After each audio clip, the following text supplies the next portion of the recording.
खुशी मेरी आसमां छूने लगी थी। वजह भी कुछ ऐसी थी। नई ज़िंदगी जो शुरू करने चला था। शादी की उम्र है, वेल सेटल्ड हूँ, एक लड़की पसंद भी आ गई। लगा जैसे अब जो है बस यही है। मुंबई में मुलाकात हुई थी। पेशे से मैं इंजीनियर और वो डॉक्टर, पर उसकी पढ़ाई अभी अधूरी थी। 6 महीनों का वक्त मांगा उसने मुझसे। मैंने सोचा सही है, कर लेंगे इंतज़ार। लेकिन वो मेरे दिल को इतनी भा गई कि किसी और लड़की के बारे में सोचा तक नहीं। दौरान कभी कभार बातें होती रही। 6 महीने बीत गए। खुशी भी थी, डर भी था। कुछ ही घंटों की बात थी। जवाब का इंतज़ार था। फिर से मुलाकात भी हो गई और जवाब में उसने भी हामी भरी।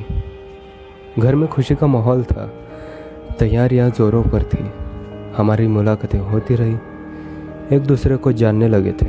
मोहब्बत इस कदर हो गई कि लगा जैसे ये अरेंज मैरिज नहीं, लव मैरिज है। मेहमानों का आना जाना चलता रहा। शादी मेरी थी, पर मुझसे ज़्यादा बेसब्र मेरे घर वाले थे। भाई बहनों ने प्लानिंग शुरू कर दी। क्या गेम्स खेलने हैं, किस गाने पर डांस करना है, ड्रेस कोड क्या होना चाहिए, यही सब बातें मैं उससे कहता और वो मुझसे कहती। घंटों तक हमारी बातें होती रही। नींद तो जैसे मैं भूल ही गया। इसी बीच एंगेजमेंट भी हो चुकी थी। मिलना मिलाना और बढ़ने लगा। मैं पुणे में था तो मुझसे वो मिलने आती रहती। लॉन्ग ड्राइव्स, शाम के वो गोलगप्पे, सब कुछ बढ़िया था।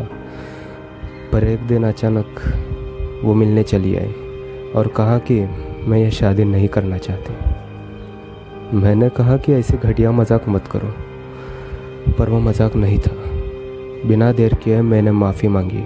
अगर कोई गलती मुझसे हुई है तो माफ़ कर दो मुझे, हम सॉल्यूशन निकाल लेंगे। उसने कहा तुम्हारी कोई गलती नहीं है, पर मैं तुम्हें पसंद नहीं करती। घर वालों के खातिर मुझे हाँ बोलना पड़ा। मैंने बहुत रिक्वेस्ट किया, समझाने की कोशिश की। कहते हैं मैंने खुद को भी समझाया, पर मैं तुम्हारे साथ एडजस्ट नहीं कर सकती। मिन्नतें की, बहस हुई, थम चुका था सब। सवाल दिल में सैकड़ों थे। क्यों हुआ, कैसे हुआ, गलती किसकी थी? अगर बीच रास्ते यूँ छोड़ना था तो पहले साथ क्यों दिया? मेरा क्या कसूर इसमें था? अब इनकार किया है, काश पहले ही कर देती। यूँ मेरे जज्बात तो ना भी करते, दर्द या ना सहना पड़ता। अरमान जो संजोए आंसुओं में बह गए। रातों के सपने अक्सर टूटा करते हैं। सोचा कुछ ऐसा होता, मगर यह सच था। आंसू सूख गए लेकिन दिल रोता रहा। शादी के बाद के सपने जो सपने ही रह गए।